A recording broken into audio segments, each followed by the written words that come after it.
আসসালামু আলাইকুম সম্মানিত দর্শক, খামার বাড়ি চ্যানেল আপনাদেরকে স্বাগতম। দর্শক, আপনাদের সামনে আমি আজকে একটা ভিডিও নিয়ে হাজির হলাম যে আমার সামনে যে টমেটো গাছগুলো দেখতেছেন, যে এই গাছের যে পাতাগুলো আছে, মানে পাতাগুলো বড়ে বড়ে গেছে আর কি। তো এটার জন্য আপনারা কি ওষুধ দিবেন সেটা আমি আপনাদের কাছে বিস্তারিত আপনাদের মাঝে আলোচনা করব। অনেকে আসেন শখবশত টমেটো চাষ করেন বা মরিচ চাষ করেন, যে পাতাগুলো যে বড়ে বড়ে যায়, এটার সলিউশন আপনারা পাইতেছেন না। তো আজকের এই সলিউশন নিয়ে আপনাদের মাঝে ভিডিও নিয়ে হাজির হলাম। ভিডিওটি একটু লং টাইম হবে বা দেরি বড় হবে, তাই আপনারা সেই পর্যন্ত দেখবেন আমি কি কি ওষুধ দেবো এবং কীভাবে ওষুধ দিতে হয় সবগুলো আপনাদের মাঝে বিস্তারিত উপস্থান করে, মানে সবকিছু উপস্থাপন করে তুলে ধরবো আর কি। তো আপনারা দেখতে পাবেন, এই যে যেমন ধরেন সামনে টমেটো গাছ দেখতেছেন, এটা মোটামুটি আলহামদুলিল্লাহ এটা ভালো আছে। দেখেন এই গাছটা কত সতেজ আছে।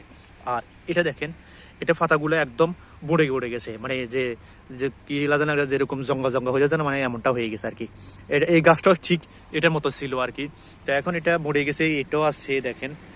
এটা এক ধরনের রোগ, এটাকে বলা হয় জিমানি রোগ বলা হয়, যাকে বলা হয় যে গাছ হঠাৎ করে বলতেছে এর মধ্যে গাছ মানে দুর্বল হয়ে যাওয়া, মানে মরে যাওয়া, গাছের গতিবিধি কমে যাওয়া। এ দেখেন আমার এখানে প্রায় অনেকগুলা গাছ আসছে, যেমন ধরেন এই গাছ সবগুলো একই ধরনের রোগ। এটা তো এই যেমন ধরেন পাতাগুলো বড়ে পড়ে গেছে।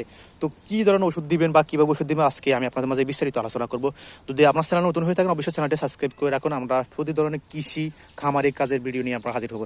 দেখেন এই গাছটা ঠিক একই অবস্থা, একই অবস্থা গাছের। এ দেখেন গাছের গোড়াগুলো দেখেন মরে পড়ে গেছে, মানে যে গাছের গতি থাকবে এরকম, এই গাছটার মতো গতি থাকবে, সেটা এখন হয়ে গেছে এটার মতো। তো আমি আপনাদেরকে দেখাবো কি বীজ দিতে হবে বা কি দিতে হবে, সেটা আপনাদের মাঝে উপস্থাপন করে দেখাবো। তো আমি এই গাছের আজকে ওষুধ দেওয়ার জন্য, এটা ঠিক করার জন্য ইনশাল্লাহ দিলে ওই যে যে একটা বিষ আছে যেটাকে বলা হয় সীতা, বা আরও অন্যান্য বিষ আছে, মেডিসিন আছে, আপনারা ডাক্তারদের সাথে পরামর্শ করবেন, যারা কৃষি গবেষক আছে তা বা ইয়ে আছে, তাদের সাথে পরামর্শ করে আপনি হয়তো বা কিছু মেডিসিন আনতে পারেন। তো এটার জন্য আমি আপনাদেরকে বলবো যে শীতের যে বিষটা আছে ওটা দিবেন, ওটা দিলে ইনশাল্লাহ দিলে এটা ইনশাল্লাহ দিলে ঠিক হয়ে যাবে। তো আমি আজকে আপনাদেরকে দেখাবো যে দাঁড়ান, দিকেও আমার মরিচ গাছ আছে, এই মরিচ গাছও সেম একই অবস্থা। দেখেন এই যে পাতাগুলো আছে, পাতাগুলা এই যে পাতাগুলা মরে পড়ে গেছে। তো এটার জন্য আজকে এই বিষটা দেওয়া হবে, আপনারা ভিডিওটি দেখতে থাকুন।